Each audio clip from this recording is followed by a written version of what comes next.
Society चलती है, जिन्होंने लोगों को भिन्न भिन्न प्रकार की जमा योजनाएँ, इंश्योरेंस के नाम पर, हाउसिंग के नाम पर, रोजगार के नाम पर तरह तरह के प्रलोभन देकर के ठगा। और ऐसे ऐसे लोग हैं जिनका कई कई करोड़ रुपए की ठगी हुई है। और ऐसे भी लोग हैं जिनके 1000, 10,000, 5,000 की भी हुई। सभी तरह के लोग हैं, दूर से लेकर के अमीर तक इन ठगी की घटनाओं का शिकार हुए हैं। और सरकार ने इन तमाम कंपनीज़ को बैन कर दिया है। मतलब ठगी का शिकार से मतलब ये नहीं है कि कोई कंपनी पैसे लेकर के भाग गई साहब। बहुत सारी कंपनीज़ के जो विक्टिम हैं वो ऐसे हैं जिन्हें बैनिंग एक्ट बना करके सरकार ने बैन कर दिया कि वो गैर कानूनी ढंग से जमा योजनाएं चला रही हैं। तो उसी एक्ट में सरकार ने ये प्रोविज़न भी किया है कि जिन लोगों का पैसा किसी कंपनी में फंसा रह गया है, वो कंपनी बैन कर दी है या भाग गई है डर की वजह से, तो उनका पैसा सरकार वापस करेगी, जिला कलेक्टर के माध्यम से वापस करेगी। बाकायदा एक एक्ट बनाया है, the banning of unregulated deposit schemes act 2019, जिसे हिंदी में अनियमित जमा योजनाएं पाबंदी अधिनियम 2019 में हुई।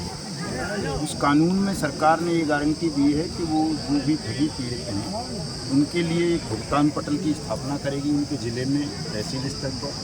वहाँ उनसे आवेदन आमंत्रित किए जाएंगे, आवेदन लेंगे और 180 दिन में उस आवेदन पर कार्रवाई करते हुए सरकार उसकी जमा राशि का 2 से 3 गुना पैसा टर्म्स कंडीशंस के आधार पर वापस कर देगी। यहाँ फतेहपुर में लगभग 2 साल हो गए भुगतान पटल की स्थापना हुई, लेकिन अभी तक किसी का कोई पैसा वापस नहीं किया, जिसके विरोध में आज का हमारा ये कार्यक्रम था। और जो परमानेंट भुगतान पटल की स्थापना होनी चाहिए उसे बंद भी कर दिया गया है। मदन लाल जी, एक चीज़ जानना चाहेंगे, जैसा कि अभी मैं एक भाई साहब से बातचीत हुई, उन्होंने बताया कि लगभग 3 लाख लोग हैं और उन्होंने 42 करोड़ लोगों से ठगी की है पूरे देश में।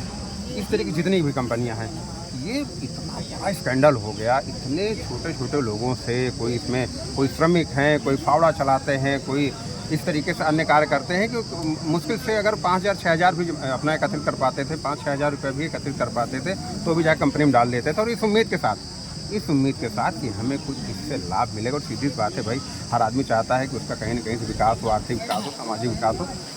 ये जो चीज़ें हुई, इतनी बड़ी संख्या में लोगों को प्रभावित किया गया, ये सब चीज़ें हुई, क्या आपको नहीं लगता कि ये उस समय भी मांग उठाई जा सकती थी कि इसके पेपर कहाँ है कंपनी का और इस तरीके से कंपनी संचालित हो रही है? नहीं, कंपनी के पेपर वगैरह तो सब थे, सरकार ने उनको लाइसेंस दिए थे, रजिस्ट्रेशन दिए थे, ऐसा थोड़ा ही था, कागज़ नहीं थे, सब कुछ था, लेकिन उनको गैर कानूनी घोषित कर दिया गया क्योंकि वो जिस चीज़ के लिए उनके पास लाइसेंस था उस काम को ना करके अतिरिक्त काम करने लगे।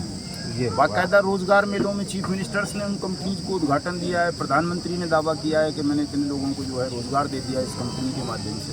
ऐसी कई सारी कंपनी, सहारा इंडिया जैसी कंपनी है जिसमें तमाम प्रधानमंत्री जा के शिरकत करते थे, देश के बड़े बड़े cricketer, hero heroine. EACL pulse है, राजदूत लेवल तक के आदमी, उसमें तमाम गवर्नर जो है काउंसलिंग डायरेक्टर थे। तो वो रिटेल मार्केटिंग है, मतलब इन्होंने पैसा लिया लेकिन अन्यत्र उसको कहीं लगा दिया। हाँ। जो करना था वो नहीं किया। मदन जी, एक चीज़ बताइए, फतेहपुर जनपद में कितने लोगों का कितने करोड़ का है?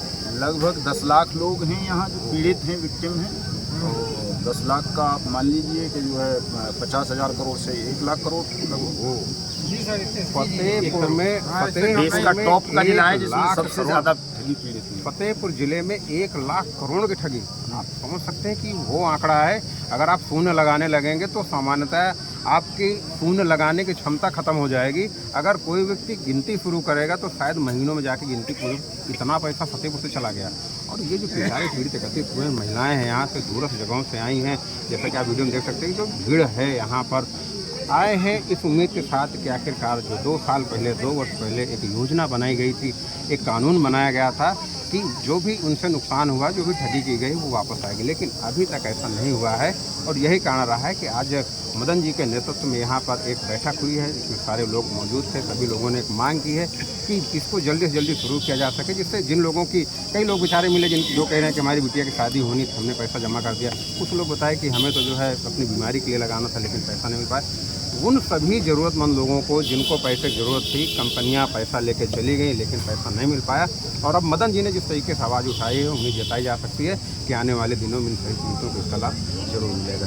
बने रहिए आप मीडिया हाउस के साथ, जो अपडेट्स होंगी वो हम पहुँचाते रहेंगे। फतेहपुर से मीडिया हाउस के लिए आशीष, धन्यवाद।